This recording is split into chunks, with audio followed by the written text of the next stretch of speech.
Ini resiko yang mau diambil Erick Thohir. Kalau hasilnya lebih baik dari Sintayong, lain cerita. Tapi faktanya ini kalah telak pula. Ada yang bilang ini karma karena membuang yang bagus dan malah mendatangkan pelatih yang enggak jelas.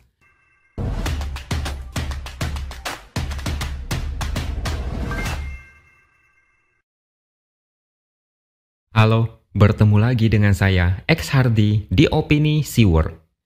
Dalam satu hari, masyarakat Indonesia mengalami dua kekalahan yang cukup menyakitkan pada hari Kamis kemarin.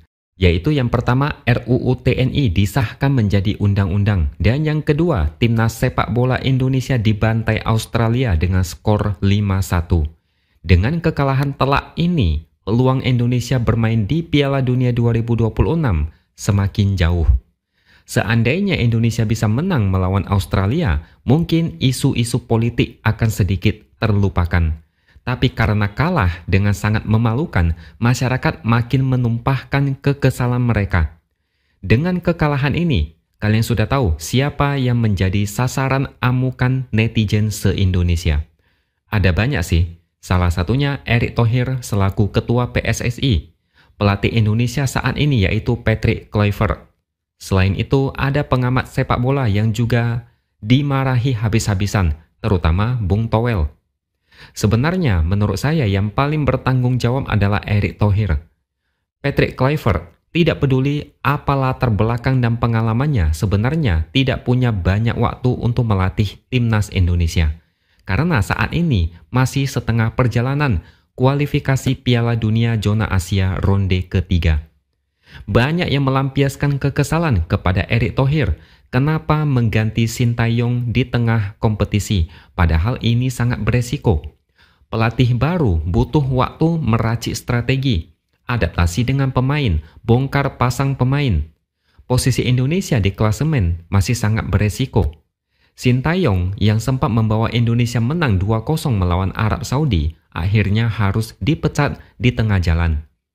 Drama di PSSI ini sungguh luar biasa dan hasilnya juga luar biasa. Indonesia langsung dibantai 5-1. Padahal di pertandingan sebelumnya di Jakarta masih bisa menahan imbang 0-0. Saya tidak akan membahas drama-drama seputar sepak bola yang menimpa Sintayong, tapi ada banyak fakta yang tidak bisa dibantah.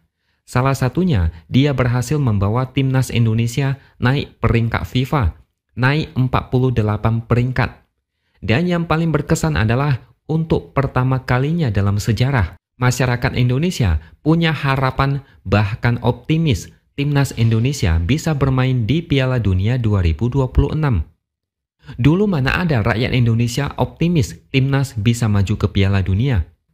Di tahun inilah mimpi itu terbuka lebar berkat Sintayong. Tapi sayang dia harus diganti. Situasi saat itu sangat kisruh, jauh lebih bising daripada isu-isu politik. Pemecatan Sintayong ditambah dengan isu-isu yang memojokkan dia, seolah dialah penyebab masalah, sehingga harus diganti. Banyak yang terkesan tidak senang dengan Sintayong, ada komentator yang selalu menyerang dia. Sebenarnya, mau diganti atau tidak, itu keputusan PSSI. Tapi yang menjadi masalah, yang diributkan banyak orang, kenapa harus diganti di tengah kompetisi? Kenapa tidak dilakukan saat kompetisi selesai, entah Indonesia lolos atau tidak? Kenapa terkesan penggantian pelatih itu dilakukan terburu-buru? Dan keputusan itu membawa musibah ketika timnas Indonesia kalah dari Australia. Bahkan di video-video yang beredar, supporter Indonesia di Sydney pada menit-menit terakhir pertandingan, mereka mengucapkan nama Sintayong berkali-kali. Mungkin ini adalah bentuk kekecewaan terhadap pelatih saat ini dan merasa PSSI salah besar mengganti Sintayong dengan Patrick Kluivert yang dibantu 3 asisten pelatih asal Belanda. Awalnya, kombinasi pelatih ini terlihat keren dan sangat dipuji-puji. Tapi sekarang yang tersisa adalah syok, kecewa, dan kesal. Sekarang semua emosi sedang dilempar ke Erick Thohir yang dianggap banyak orang sebagai orang yang harus bertanggung jawab. Banyak yang yakin seandainya pelatihnya masih Sintayong, mungkin minimal bisa menahan imbang Australia. Terlepas dari apapun komentar dia nantinya, masyarakat, terutama fans sepak bola tanah air, tidak akan pernah melupakan kekalahan ini. Mungkin banyak dari mereka yang tidak akan memaafkan dia. Bukan sepenuhnya salah pelatih, yang salah adalah kenapa memilih pelatih seperti dia di waktu yang sangat tidak tepat. Saya tidak perlu membaca komentar dari netizen. Saya sudah tahu kalau Erick Thohir menjadi sasaran amarah penggemar sepak bola. Dia menjadi objek ejekan lewat meme di media sosial.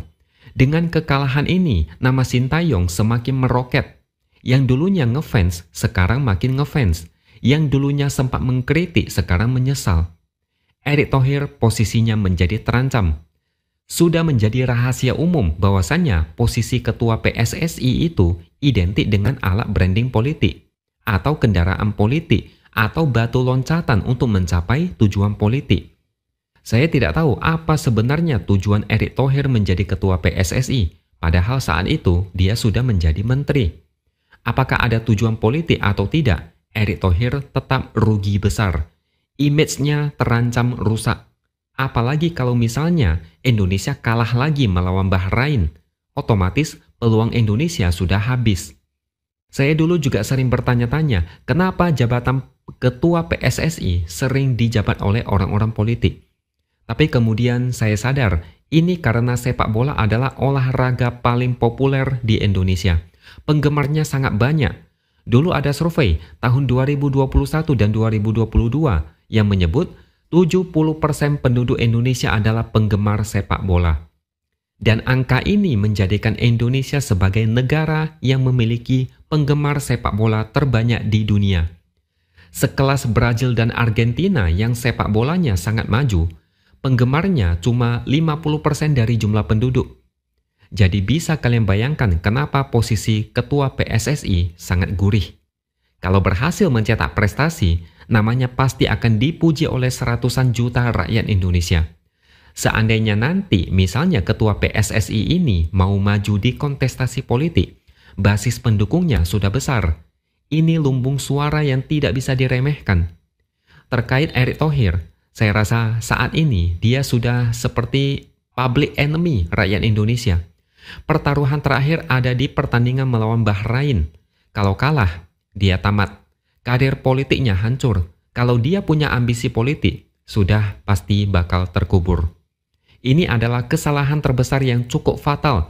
Kompetisi masih berlangsung. Posisi Indonesia masih belum aman.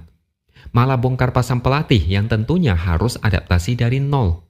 Pelatih baru punya taktik dan strategi yang sangat berbeda. Butuh waktu untuk terbiasa dan adaptasi.